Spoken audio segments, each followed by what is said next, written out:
All right, let's dive into this. The Castles of Dr. Creep, a classic for the Commodore 64. Yeah. This game, it's still got some tricks up its sleeves even today. Yeah, definitely. And we've got a bunch of stuff to explore. We've got a YouTube Let's Play to, actually see the game in action, plus a couple of really in-depth articles, but they're in German. So consider this your express tour of Dr. Creep's world. Everything from the basics to some of the quirks, and even, how this game, believe it or not, actually inspired some pretty big names in gaming.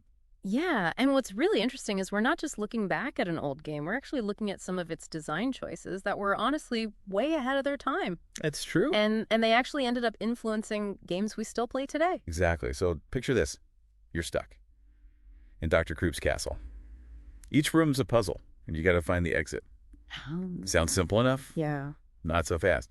Dr. Creep throws in some pretty clever tricks that'll make you rethink how you move. That's true. Yeah. You'll notice right away you're using just one joystick for everything, moving left and right, and even climbing ladders. Back in 1984, this was pretty common, and it really forced developers to get creative with their level design. And don't forget, you can't jump. No jumping. Not even over the tiniest gap.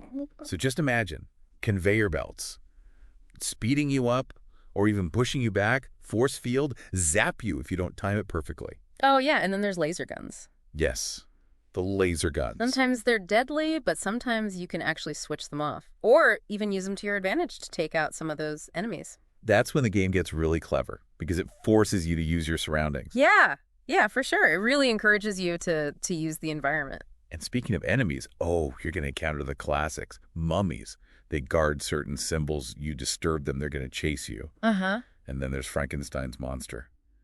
And he's not afraid to climb ladders to get to you. No, he is not. But, here's the thing. The same traps that can kill you, they can also take out the enemies. Ah, that's right. Yeah, so you can lead a mummy onto a trap or use a laser to, fry Frankenstein. And it adds this whole extra layer of strategy. Oh, for sure. You're not just escaping. You're really thinking ahead and using everything around you. Absolutely. And get this, you can actually play with a friend. Ooh. Co-op. But it's a little different from what we're used to today. You take turns when you're in different rooms, but when you're together, you can team up to solve puzzles. Like coordinating your moves to get past, a tricky trap. Right. Or hitting switches at the same time. It's true, and I think that element of co-op really emphasizes teamwork and communication, which is something we sometimes, I think, lose in modern games where everything's online. Yeah. No game from the 80s is perfect. Of course not. Dr. Creep definitely has some quirks. The sound design, pretty basic. Not a lot of music, not a lot of sound effects. And if you mess up a room, like if you leave a switch in the wrong position or something. Oh, that's a problem, because there's no reset when you die. Exactly. You go back to the start of the castle, but that messed up room, it stays that way. And it might make the level unbeatable. Yeah, you're stuck with your mistakes. Adds to the challenge, though. Yeah. But even with those quirks, Dr. Creep was actually pretty innovative. It really was. It had, get this, a built-in tutorial. This was rare back then. It was. Most games, they just kind of threw you in the deep end, figure it out. Exactly. And it also had, a simple auto map. Not super detailed, but helpful for navigating those castles. Oh, absolutely. Those two things show that the developers actually cared about players having fun, even if they'd never played this kind of game before. Now, I got to mention the Let's Play video. Yeah. The player, he admits to using cheats. Yeah. Unlimited lives. Which, of course, turns off the high scores. Ah, interesting. Well, I think even back then, players wanted to personalize their experience, whether it was to make the game easier or just to try different things. It's kind of like early game modding. That's a good point. He also has some funny moments where he's struggling with the menu. It's a good reminder that what we think of as intuitive today was totally different back then. Yeah, for sure. Those old game menus could be a real pain. But his reactions, especially when he says things like, get doch echt float, while he's speeding through a level, they really bring the whole experience to life. You get a feel for his personality. Mm-hmm. And it shows that even a simple game like Dr. Creep can really create a strong connection between the player and the game. Yeah, for sure. I mean, you really get a sense of how much he's enjoying the game. Oh, yeah. And speaking of connections, you know that Dr. Creep was actually a big inspiration for the creator of Prince of Persia, Jordan Mechner. That's right. He specifically mentioned Dr. Creep as an influence, especially the challenging platforming and, that smooth animation. It just goes to show you, innovative game design, it could have a ripple effect, influencing games for years to come. Yeah, for sure. And, Dr. Creep isn't just a relic of the past. No. The original developer actually teamed up with a fan to re-release it on Steam and Xbox. Wow, that's amazing. It's so cool to see that kind of passion, bringing a classic game to a new audience while still preserving what made it special. That's no easy feat. We've covered a lot of ground. Basic gameplay, the quirks, the legacy. But there's still more to uncover. Oh, yeah, definitely. In part 2, we're going to go even deeper. We'll look at the level design, the challenges, the strategies to conquer Dr. Creep's castles. We'll really dissect those levels, see how they tick. And we'll take a closer look at that co-op mode. Yeah. How it changes the game and all the special opportunities and challenges that it offers. It's a whole different ball game when you're playing with a friend. Stay tuned. Yeah, definitely stick around. Talking about Dr. Creep being re-released on those modern platforms, it really got me thinking about accessibility in gaming. Oh, yeah. Like, how easy is it to just pick up and play a game? That's a great point. Dr. Creep, even way back in the 80s, had that built-in tutorial. Exactly. Which was almost unheard of back then. Right. Most games just kind of threw you in the fire. Yeah, just figure it out. Sink or swim. Yeah, but Dr. Creep recognized that not everybody was familiar with this type of puzzle platformer. It gave players a space to learn the ropes, which honestly I think says a lot about the developers and their commitment to making a more inclusive experience. It really makes you wonder why more modern games haven't really adopted that philosophy. Yeah. Like, imagine if complex games always had like a really well-designed tutorial, optional but available. Right. That catered to different learning styles. Yeah. It would open up gaming to so many more people. Absolutely. And speaking of making things easier, that simple auto map in Dr. Creep was a game changer. Oh, yeah. Without it, you would be hopelessly lost. Absolutely. Just wandering those halls forever. Yeah, and those sprawling castles. You can really see how the developers were aware of, player psychology. Yeah. Like, getting lost and frustrated is not fun. No. So they gave you a tool to prevent that. Exactly. And you also have to consider the technological limitations of the time. Oh, for sure. They couldn't create these detailed maps that we have today. Right. So that simple auto map was a brilliant solution. It really was. Yeah. Now, let's talk about the level design itself. Okay. We touched on, the different contraptions, the obstacles in each castle, but there's a much deeper layer to the design that makes it really shine. Okay. You'll notice that a lot of the rooms are essentially like multi-layered puzzles. You might have switches on one level to control doors or traps on another level. Oh, wow. Or you might need to teleport to a seemingly inaccessible area. The game makes you think spatially. Yeah. Considering the connections between different parts of the room Yay. and experimenting with solutions. It's not just about finding the right path. Yeah. It's about unraveling the logic of the level itself. I like that. And don't forget about those enemies. Oh, right. Yeah. Remember how we talked about using the environment to your advantage? Yeah. Well, that becomes even more important when you're facing off against those mummies and Frankenstein's monster. Oh, yeah, for sure. You can't just charge in, you have to use those surroundings, the traps, the conveyor belts, even the teleporters to outsmart them. It's true. Like, imagine luring Frankenstein's monster onto a conveyor belt. That leads straight into a pit. Oh, nice. Or timing your movements. So a mummy walks right into like a reactivating force field. Clever.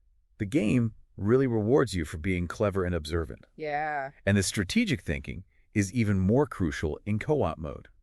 Oh, yeah. How so? Players take turns when they're in separate rooms.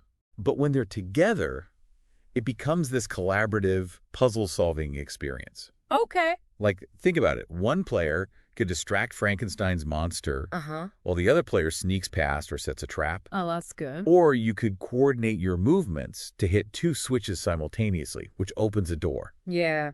Co-op mode isn't just about playing together. It introduces entirely new ways to solve the puzzles. That's really cool. It's a great example of how a simple mechanic can totally change how you approach a game. You're no longer just thinking about your own actions. You're thinking about your partner's actions as well. Right. And how you can work together. Yeah, to overcome those obstacles. And it brings back that element of communication Oh, yeah. that's sometimes missing in modern games. True. You need to talk to each other. plan your moves, and adapt to unexpected situations. For sure. Now let's dive into the technical side of co-op for a moment. Okay. It's semi-simultaneous, meaning you take turns when you're in different rooms. But the way the game handles this transition is really interesting. Okay, how so? When one player enters a new room, the other player's actions are paused. Oh, interesting. This gives the active player time to assess the situation and plan their moves, which prevents any, game-breaking mishaps. Oh, that's clever. It's a small detail, but it shows the developers were really thinking carefully about balancing that co-op experience. Yeah. They could have made it fully simultaneous, Right. but that could have led to chaos. Oh, absolutely. Oh, okay. Especially in a game that requires, precise timing. Exactly. The semi-simultaneous approach strikes a perfect balance. Yeah. It gives both players their own time to shine, Right. while keeping the challenge and engagement high for both. It's a testament to the developers' understanding of co-op design even back in the 80s. Yeah. And let's not forget about the practical limitations of the time. Oh, right. Split-screen technology wasn't as advanced, Yeah. and processing power was very limited. The semi-simultaneous system allowed the game to run smoothly on the Commodore 64 while still delivering a really fun co-op experience. Yeah, I like that. It's a great example of turning limitations into advantages. Yeah, it is. The developers used what they had Right. to create innovative solutions that actually enhance gameplay. It's a lesson for any game developer, no matter the platform or the technology. Absolutely. As we wrap up part 2 of our deep dive, I want to leave you with a question to ponder. Okay. The Castles of Dr. Creep, despite its simple appearance, offers a surprising amount of depth and challenge. It does. But how would it fare with a modern audience? That's a great question. Would the gameplay, with its focus on spatial reasoning, precise timing, and strategic use of the environment, Right. still appeal to gamers who are used to, fast-paced action and complex 3D worlds? It's a whole different world now. And what about that unique co-op mode? Yeah. Would that semi-simultaneous style feel fresh and engaging? Or would modern players expect like a more seamless, always connected multiplayer experience? Yeah, good question. These are just some of the questions that we'll tackle in part 3 of our deep dive into the Castles of Dr. Creep. Can't wait. Stick with us. All right, welcome back to our deep dive on the Castles of Dr. Creep. It's the final part. We've covered so much ground, gameplay, the little quirks, the legacy. Yeah. But here's the big question. Could this game actually grab a modern audience? It's funny because today's gamers, they're used to, incredible graphics, fast action, these big complex stories. It's true. So at first glance, Dr. Creep with its pixel art, that slower pace, it might seem, a little outdated. Like a relic of the past. Yeah, exactly. But remember, there's this whole wave of appreciation for retro stuff. Oh, absolutely. The aesthetics, the gameplay, and indie developers, they're taking inspiration from these older games like Dr. Creep, proving that good design, clever design, it never really goes out of style. It really doesn't. And you'll find a lot of gamers, actually, they want games that make them think. Oh, yeah. They crave a challenge. Exactly. Look at the success of puzzle games like Portal, The Witness, Escape Simulator. People, they love a good mental workout. Absolutely. And Dr. Creep, with its level design and mechanics, it could fit right in. Oh, it totally could. Imagine a modern version, updated visuals, but keeping that same brain-bending gameplay. Ooh, that'd be cool. Yeah. And now take it a step further. What about VR? Oh, wow. VR Dr. Creep. Yeah. You could interact with the environment, pull those levers, dodge lasers, feel the weight of those heavy castle doors. You could really feel the tension, like narrowly escaping a trap coming face to face with Frankenstein. Oh, absolutely. And think about co-op in VR. Oh my gosh, yeah. You and a friend working together to escape Dr. Creep, truly immersive, truly social. That'd be amazing.